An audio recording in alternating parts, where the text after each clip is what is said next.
اعوذ باللہ من الشیطان الرجیم بسم اللہ الرحمن الرحیم۔ قرآن مجید اللہ تعالیٰ کی وہ آخری اور مستند ترین کتاب ہے جسے دین کے معاملے میں انسانی ہدایت کے لیے محمد رسول اللہ صلی اللہ علیہ وسلم پر نازل کیا گیا ہے۔ اس کتاب ہدایت سے استفادہ انسان تب ہی کر سکتا ہے جب وہ اس کا احترام کرے گا، اسے پڑھے گا، اس کی تلاوت اور اس کا مطالعہ کرے گا۔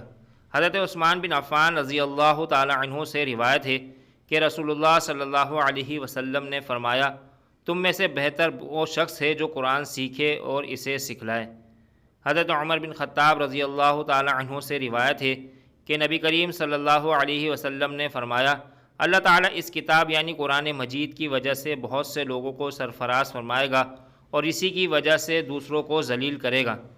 سرفراز اللہ کے حکم سے وہی ہوں گے جو قرآن کے احکام کی پیروی کریں گے۔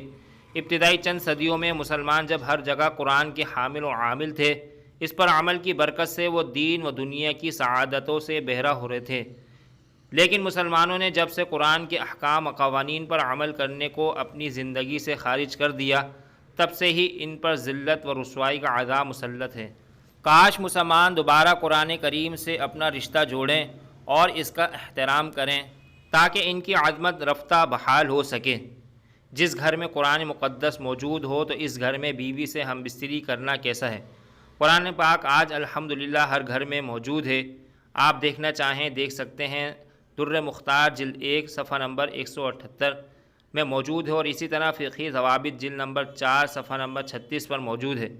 دنیا میں کوئی ایسی کتاب نہیں ہے جو اتنی عام ہے جو ہر گھر میں موجود ہو۔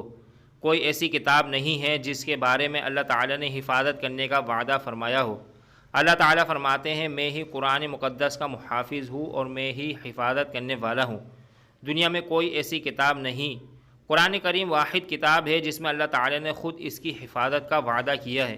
جس گھر میں قرآن مقدس موجود ہے تو اس کمرے میں قربت کرنا چاہتے ہیں تو کسی ڈبے میں اندر رکھا جاتا ہے تو بنا کراہت کر سکتے ہیں، کوئی گناہ کی بات نہیں۔ اس لیے آپ اس کمرے میں بیوی سے قربت کر سکتے ہیں۔